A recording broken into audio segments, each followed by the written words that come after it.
Hi friends, మొన్న మేము అంతర్వేది గుడికి వెళ్ళాం కదా. అక్కడ నుంచి బీచ్కి కూడా వెళ్ళాం. అంటే గుడి దగ్గర నుంచి బీచ్ చాలా దగ్గర కదా, అందుకని వెళ్ళాం. మాకైతే బీచ్కి వెళ్ళే ఉద్దేశం లేదు, దగ్గరే కదా, ఒకసారి చూసేసి కాలు కడుక్కొని వెళ్దాం కదా అని వెళ్ళాం. ఎవరైనా గుడికి వెళ్ళిన వీడియో చూడకపోతే కనుక ఈ వీడియో కింద లింక్ పెడతాను, చూడండి.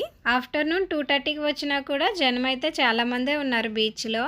ఇంకా మా జస్సు డ్రెస్ ఆవు పీకేసింది కదా, అందుకని డ్రెస్ తడపకుండా ఇంటికి తీసుకెళ్ళాలి, అస్సలు వాటర్లో వదలకూడదు అనుకున్నాను. కానీ బీచ్ చూసిన తర్వాత మా జస్సును అయితే ఆపలేకపోయాం. ఫుల్ ఎంజాయ్ చేశాడు. అంటే ఫస్ట్ టైం బీచ్కి తీసుకొచ్చాను కదా, సో అంత ఎక్కువ వాటర్ చూసినప్పటికీ ఫుల్గా అయితే ఆడుకున్నాడు.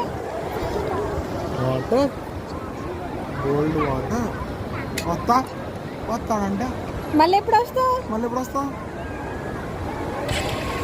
1 మంత్ తర్వాత వస్తానని చెప్పు. 1 మంత్ తర్వాత వస్తాను. మళ్ళీ వస్తా. జోషి మళ్ళీ ఎప్పుడు వస్తావు? అప్పుడు వస్తావా? 1 మంత్ తర్వాత వస్తావా?